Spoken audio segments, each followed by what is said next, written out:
Orang ini sebenarnya tuh sudah tidak pantas lagi menjadi seorang sekjen partai.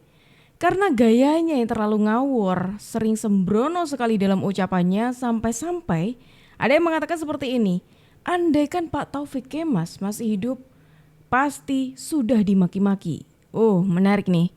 Kira-kira soal apa ya ini teman-teman? Yuk mendingan kita langsung aja tonton videonya. Tapi sebelum itu, halo sobat-sobatku semuanya. Selamat datang kembali di Sudut Pandang. Pastinya masih barengan sama aku di sini yang akan menemani kalian untuk mencari informasi menarik seputar dunia perpolitikan di tanah air. Karena tadi sudah aku singgung di awal, yuk mendingan langsung aja kita tonton videonya berikut ini.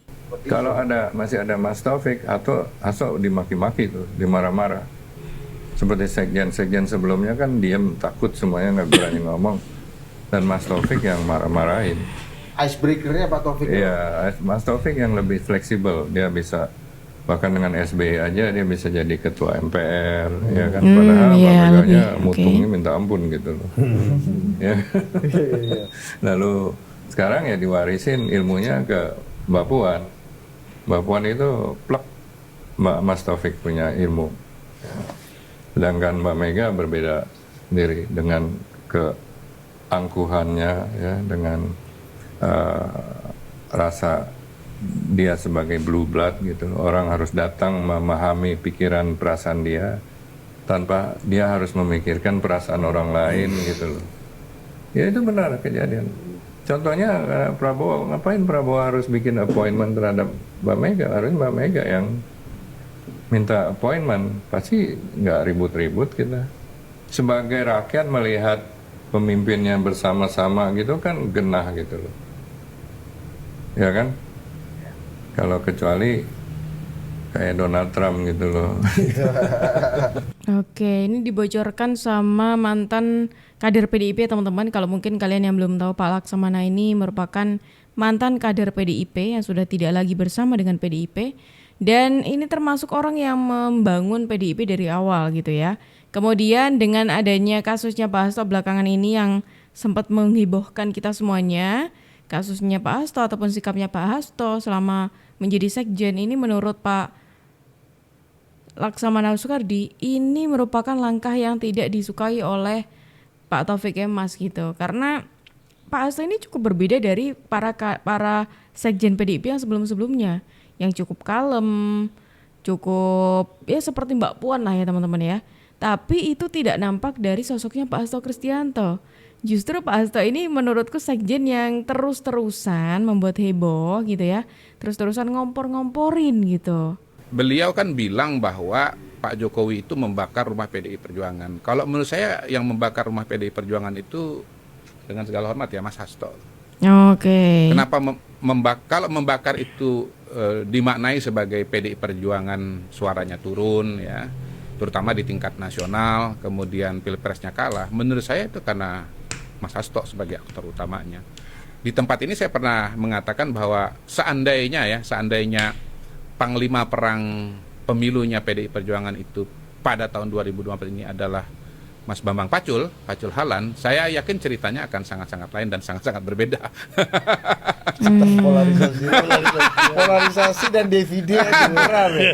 Nah, saya menganggap Mas Pacul itu adalah orang yang berangkat dari fakta dan data. Beliau adalah tipologi fakta dan data, tim fakta dan data. Yang lain juga dari Bung Kodari teman-teman, soal sosoknya Pak Hasto Kristianto yang justru seringkali membuat blunder, yang ada istilah yang justru membakar rumahnya sendiri seperti itu, karena julukan itu sempat dilontarkan teman-teman PDIP ke Pak Joko Widodo. Nah, kalau aku melihat sosoknya Pak Hasto Kristianto sebagai sekjen, masih balik lagi sebagai sekjen teman-teman. Menurutku aku merasa Pak Hasto ini sebagai sekjen yang harusnya menjadi penjembatan antara PDIP dengan pihak-pihak lain justru tidak bisa menjalankan tugasnya itu. Iya. Apalagi belakangan ini yang sangat jelas banget, terang-terangan banget Pak Hasto itu ikut nimbrung menyudutkan Pak Joko Widodo. Yang padahal ya gimana ya, itu bukan job desk-nya dia gitu loh. Harusnya kan dia menjadi orang yang membuat adem gitu, tapi itu tidak nampak. Justru kebalikannya, Pak Hasto ini orang yang selalu membuat panas. Aneh kan? Atau jangan-jangan sebenarnya Pak Hasto ini sudah pantas atau sudah seharusnya untuk mundur ya? Karena kalau kita melihat Pak Hasto ini termasuk orang yang paling lama loh. Iya, paling lama menjadi sekjen PDIP. Beli- Hasto sendiri sudah dia tahu diri harus berhenti jadi sekjen. Udah 2 kali. Ya, dan belum pernah terjadi dalam sejarah PDI. Ada dulu 1,5 Alexander Litai. Iya. Alexander Litai. Kasus khusus lah itu. Ya, kasus khusus. Ya, hampir sama dengan dia ini gitu loh. Jadi kemudian siapa yang mau kemudian jadi apa? Saya pikir stoknya itu sudah Banyak. cukup banyak. Sebagai senior Sendiri, pendiri partai, aku lihat tuh sekarang banyak kali anak-anak muda atau yang apa kader-kader PDI yang jagoan-jagoan. Ambillah Baskara, ambillah Adian Pitupulu, ambillah ada TB, ada si Utut. Oh, TBS. Wah, ada banyak lah. Aku sendiri terus terang yang mengikuti partai ini puluhan tahun. Ini yang paling apa aku lihat. Squad paling paten. Kader-kadernya, iya. Oke. Berkualitas. Yang benar, kalau Pak Hasto ini sudah sadar diri untuk mundur, ingin mundur dari partai. Kok nggak mundur-mundur ya? Atau jangan-jangan memang Pak Hasto ini plek ketiplek dengan Ibu Ketum? Karena Ibu Ketum juga seperti itu. Ibu Ketum sudah berkali-kali nih ngomong bahkan ketika masih bersama dengan Pak Joko Widodo dan masih di periodenya pertama menjelang periode kedua kalau nggak salah. Periodenya Pak Joko Widodo ya ini ya aku maksud ya. Itu berkali-kali Bu Megawati itu mengatakan saya ini mau istirahat saja. Mau mundur jadi ketum saja, mau istirahat karena ada cucu-cucu, mau main sama cucu-cucu, cici-cici saya kayak gitu. Tapi lihat faktanya, lihat dong realitanya. Tidak mundur juga kan? Omon-omon aja.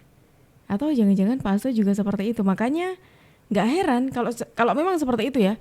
Nggak heran kalau Pak Hasto ini menjadi orang yang paling lama gitu ya menjabat sebagai sekjen partai di PDIP. Karena apa? Plek ketiplek dengan Ibu Megawati. Pemimpin itu pasti banyak Nah salah. ini memang pemikirannya Pak Taufik Kemas ini berbeda ya gitu, berbeda dengan PDIP saat ini. Tapi kesalahan pemimpin terbesar itu tidak pernah membuat regenerasi partai atau negaranya. Jadi tiap pemimpin itu harus membuat regenerasi. Apa langkah menuju regenerasi itu? Ya, seperti tadi Bang dari awal tadi, calonnya yang muda-muda. Kalau kita siap dengan regenerasi, waktu perolehan generasi di Indonesia kan tidak ada gejolak, Bang. Kita generasi yang penuh harapan yang selalu mencari. Ini statementnya Pak Taufik Kemas ketika beliau masih ada. Dan sayangnya ini kurang begitu terrealisasikan di PDIP. Karena Pak Taufik Kemas ini kan mengatakan kalau sebagai seorang pemimpin yang baik ya, dia harus mempersiapkan penerusnya, yaitu orang-orang muda, anak-anak muda yang diberikan bekal untuk memimpin suatu hari nanti. Tapi kenapa aku tadi bilang tidak terrealisasikan di PDIP? Ya PDIP ketua umumnya tetap itu aja dalam waktu yang cukup lama gitu teman-teman. Bahkan tidak tidak kok mengasihkan, tidak memberikan jabatannya kepada anak-anak muda, generasi muda untuk nantinya bisa dia buat pengalaman untuk memimpin sebuah partai. Tidak seperti itu. Emang hangat betul. Emang hangat. Dengan Ini Mbak Puan yang hangat. plek ketiplek dengan Pak Taufik Kemas adalah Mbak Puan Maharani. Yang bahkan kita sudah tahu lah ya hubungan PDIP dengan Pak Jokowi itu tidak baik. Tapi Mbak Puan Maharani, Ibu Puan Maharani masih bisa bertemu dengan Pak Joko Widodo. Tuh, bahkan masih bisa senyum, ketawa, bercanda dengan Pak Jokowi, Pak Surya Paloh gitu ya, Pak SBY, masih bisa seperti itu. Itu ada pembicaraan apakah ada ibu dapat salam dari Pak Prabowo? Ya, Ibu menyampaikan salam kepada Pak Prabowo, semoga sehat selalu dan semoga setelah Lebaran suasana akan menjadi semakin baik dan semuanya berjalan dengan baik untuk bangsa dan negara. Rencana pertemuan kapan? Secepatnya. Secepat-cepatnya. Apa semuanya ini semua nggak ada open house, jadi semua Pak Prabowo pasti akan ada kesibukan dan Ibu Mega juga sudah nggak ada open house, jadi pasti setelah Lebaran ini, setelah libur Lebaran akan ada pertemuan secepatnya. Mungkin Bapak. Kemarin rencananya mau begitu.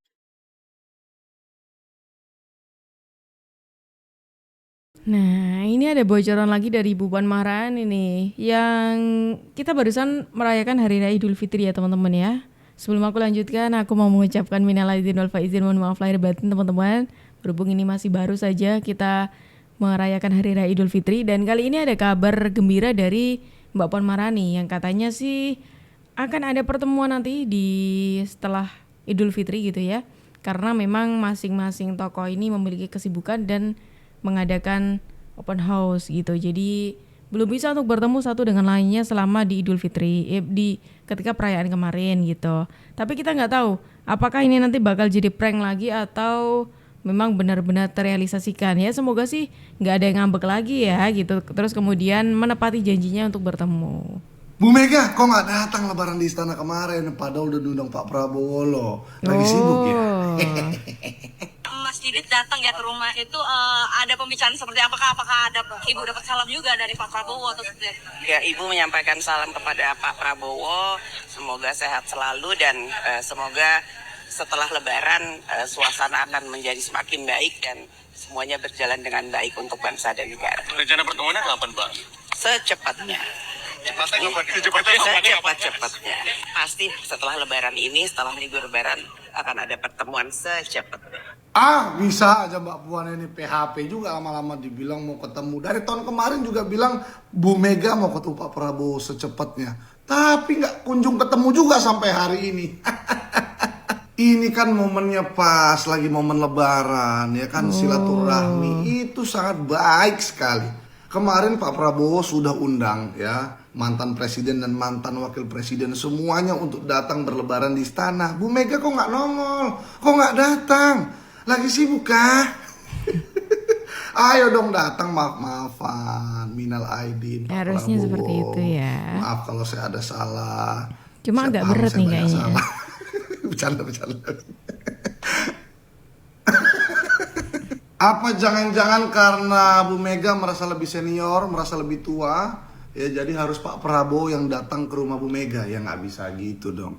Buktinya Pak SBY, Pak Yusuf Kala, ya semua itu lebih senior, lebih tua, tapi datang-datang aja tuh ke istana, bermaaf-maafan, bersilaturahmi, berlebaran bareng-bareng, santai nggak ada masalah. Ya jadi ya mungkin karena apa ya? Karena gengsi.